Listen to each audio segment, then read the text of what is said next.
हाँ तो दोस्तों, सेकंड पार्ट में हमने देखा कि किस प्रकार से फॉर्मेट से हमने एप्लीकेशन बनाई, और थर्ड पार्ट में हम देख रहे हैं किस प्रकार से फॉर्मेट से हम लेटर बनाएंगे। लेटर और एप्लीकेशन में बस थोड़ा सा अंतर होता है, बस एक लाइन ही फॉर्मेट में चेंज होती है। वो कौन सी होती है वो आगे देखेंगे, बाकी वैसा वैसा ही रहेगा। अगर चाहे लेटर लिखे चाहे एप्लीकेशन लिखे, दोनों एक तरीके से लिखे जाएंगे, बस एक लाइन चेंज होगी जो आगे देख लेंगे हम। ठीक है, लिखने का तरीका होगा वही है। सबसे पहले क्या लिखेंगे, सेल्फ एड्रेस। सेल्फ एड्रेस मतलब जो पत्र लिख रहा है। अपन को ये प्रश्न दे रखा है, प्रश्न में कुछ भी नहीं आता है, हिंदी अर्थ भी नहीं आता इसका, फिर भी क्या ध्यान रखना है, पहली लाइन में नाम तो पहचान ही सकते हो आप कि नाम क्या दे रखा है, यहाँ पे हरि दे रखा है, यानी कि image you are Hari of Alwar. मैं समझा देता हूँ आपको एक बार, ठीक है। फिर भी कुछ भी नहीं आए तो भी कैसे करेंगे वो भी देखेंगे कि आपका नाम हरि है, आप सोचो आप हरि हो और अलवर के निवासी हो। You have recently pass secondary examination, आपने सेकेंडरी एग्जामिनेशन अभी पास किया है, मतलब 10वीं पास कर लिया आपने। You went to join professional course, आप प्रोफेशनल कोर्स को ज्वाइन करना चाहते हो।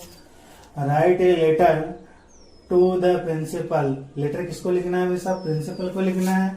Of an additional training school regarding suitability of course for your there.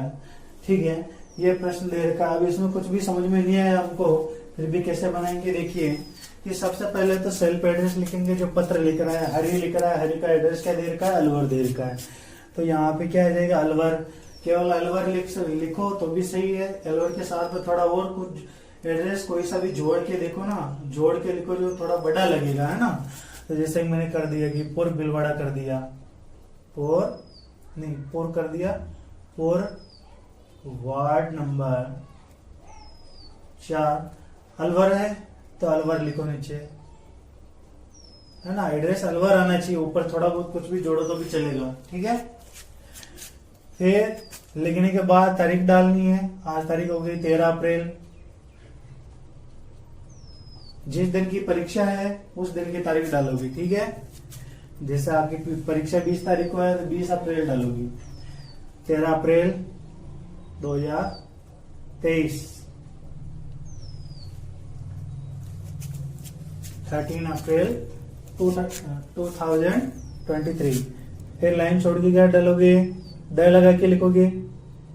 पत्र जिसको लिख रहे हैं, किसको लिख रहे हैं भाई, द प्रिंसिपल, प्रिंसिपल को लिख रहे हैं, तो यहाँ पे क्या आएगा, प्रिंसिपल। प्रिंसिपल की स्पेलिंग नहीं आती है तो इससे देख के लिख लो, द प्रिंसिपल। द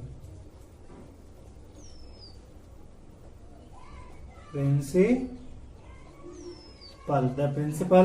प्रिंसिपल कौन से स्कूल का है भाई, स्कूल का नाम दे रखा है क्या, ट्रेनिंग स्कूल है दे रखा है, देखो इंटरनेशनल ट्रेनिंग स्कूल दे रखा है।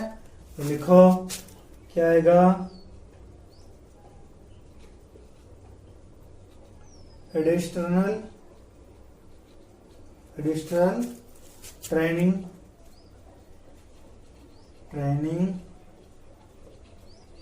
स्कूल।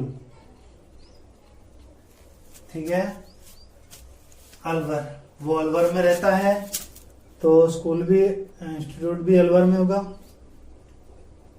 अरे इसमें अलवर तो इसका दे रखा था, इसमें कुछ नहीं दे रखा है ना, नीचे स्कूल के आगे कुछ नहीं दे रखा है, तो अपनी मर्जी से कहीं भी लगा दो, जैसे बिलवाड़ा लगा दो।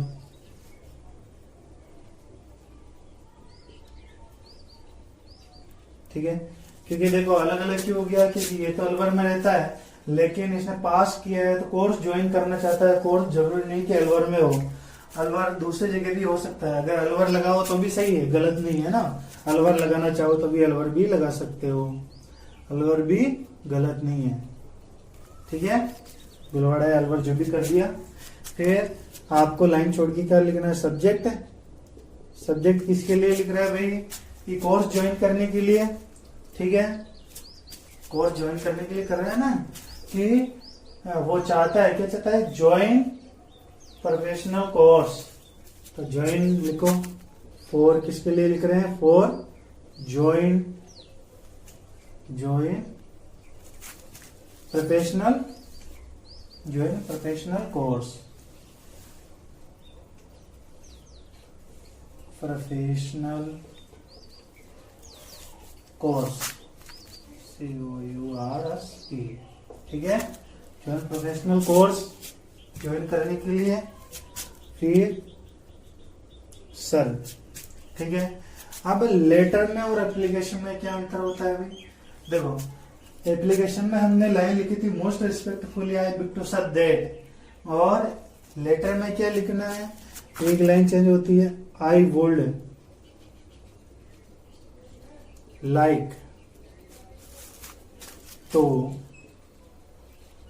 Attract your kind attention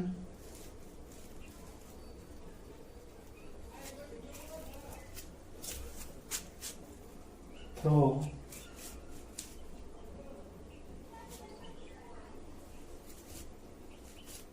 this letter,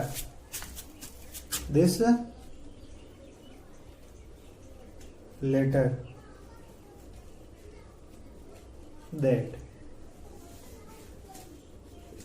बस ये एक लाइन चेंज होती है।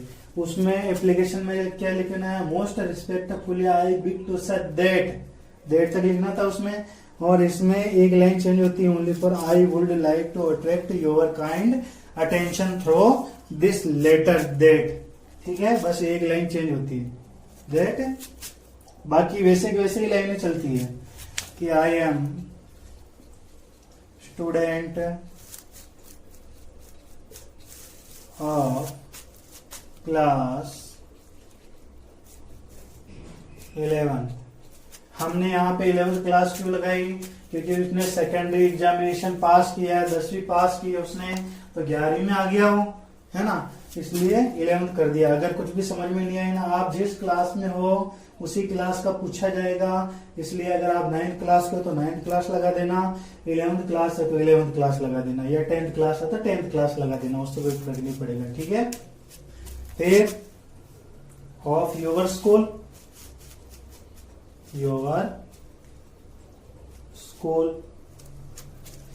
हो गया your school.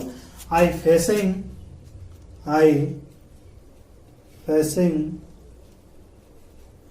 of the problem of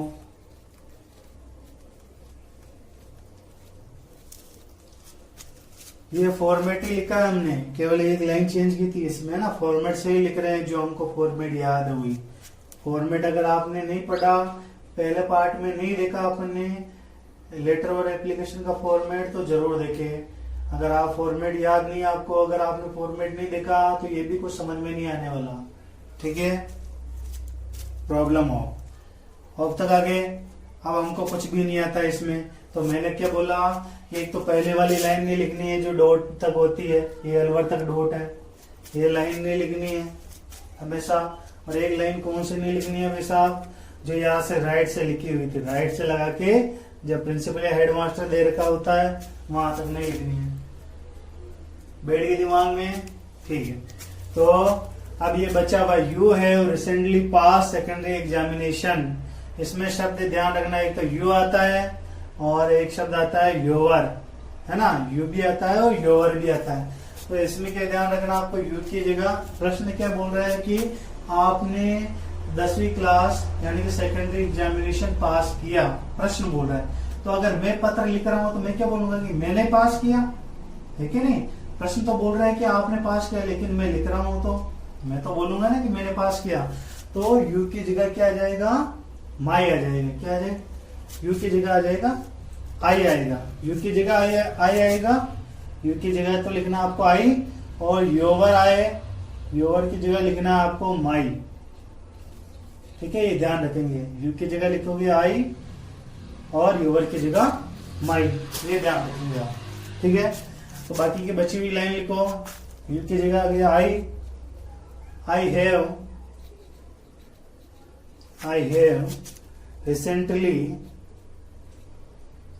recently passed passed secondary examination, secondary examination देख के लिख रहे हैं, हमने याद करके कुछ नहीं किया, बस फॉर्मेट ही याद किया था। एग्जामिनेशन, एग्जामिनेशन, एग्जामिनेशन,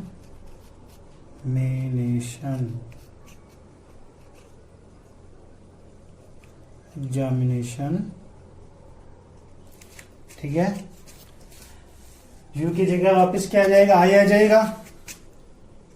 तो आई वांट to join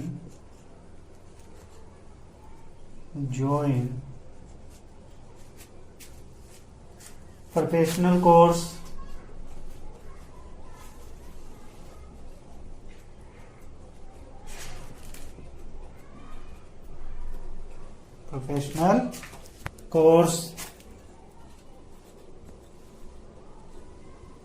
ठीक है, ये लाइन लिखनी नहीं है, मैंने क्या बोला था, ये लिखनी नहीं है हमेशा जहां नेम तक आती है।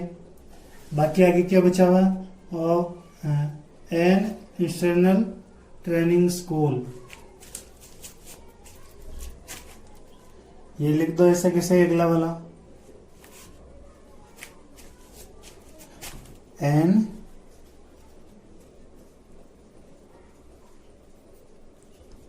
ऑफ से है ना, of N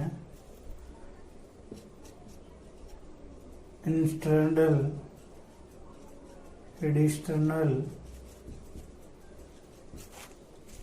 training school.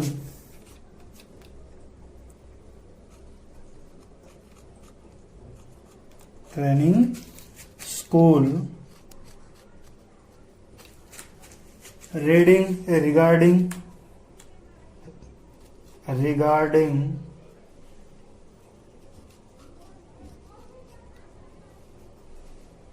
regarding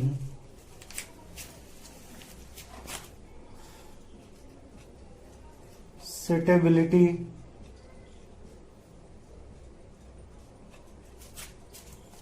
of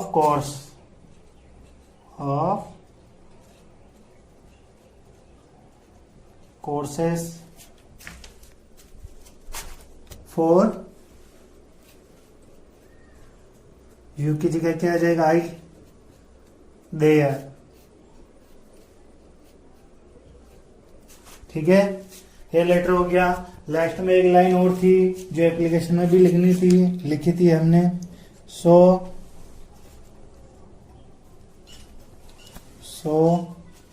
I request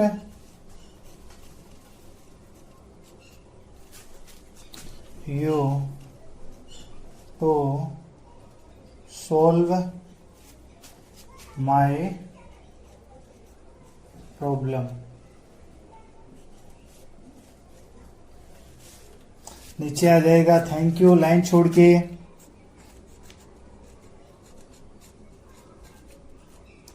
और लाइन छोड़ के योर ओबीडिएंटली नीचे आ जाएगा। ठीक है, अब बहुत सारे देखो, इसमें थोड़ी बहुत क्या है कि समझ के लिखना भी जरूरी होता है, लेकिन हमको तो देखो बिल्कुल याद नहीं है, इंग्लिश में याद नहीं होता, बिल्कुल ही कुछ भी नहीं कर सकते। तो ये लिखने का तरीका होता है कि कम से कम नहीं 10 नंबर का प्रश्न आता है या 8 नंबर का प्रश्न आता है 9वीं और 10वीं क्लास में, अर्धवार्षिक या वार्षिक परीक्षाओं में। तो नए के बदले में तो मान लो कि अगर 10 में से 7 नंबर भी आ गए तो वो तो हमारे फायदे के रहे कि नहीं रहे। इसलिए बिल्कुल ना आना, नए के बदले तो जो कुछ आता है जो ही ठीक है नहीं। तो आपको फॉर्मेट तो याद करना ही पड़ेगा। फॉर्मेट याद होगा तो फॉर्मेट लिखने का तरीका किस प्रकार से है, फॉर्मेट में किस प्रकार से लिखा हो वैसे वैसे ही लिखना है। ठीक है, और 1-2 लाइनें इससे देख के करनी है। अगर प्रश्न समझ में भी नहीं आता है तो अभी हमने बता रखा है कि एक तो पहले वाली लाइन नहीं लिखनी है, और एक है राइट जिसमें WRIT लिखा हुआ होता है वो लाइन नहीं लिखनी है। प्रिंसिपल, हेडमास्टर या अन्य कोई नाम दे रखा है वहां तक। बाकी जितने भी बचे हुए बीच में वो सारे बीचों बीच में लिख दो, और लास्ट की लाइन वो लिखा ही है फॉर्मेट में जो वो लिखनी है आपको। नीचे थैंक यू, योर ओबीडियंटली। बाकी कुछ नहीं करना है, ऐसे कैसे लिखना है। और मेरी गारंटी है कि परीक्षा में आपके अगर 10 नंबर का प्रश्न है तो आपके 9 या 8 में 8 नंबर कहीं नहीं गए, है क्या नहीं। लेकिन आपको थोड़ा सा ध्यान से पढ़ना जरूर पड़ेगा। ओके।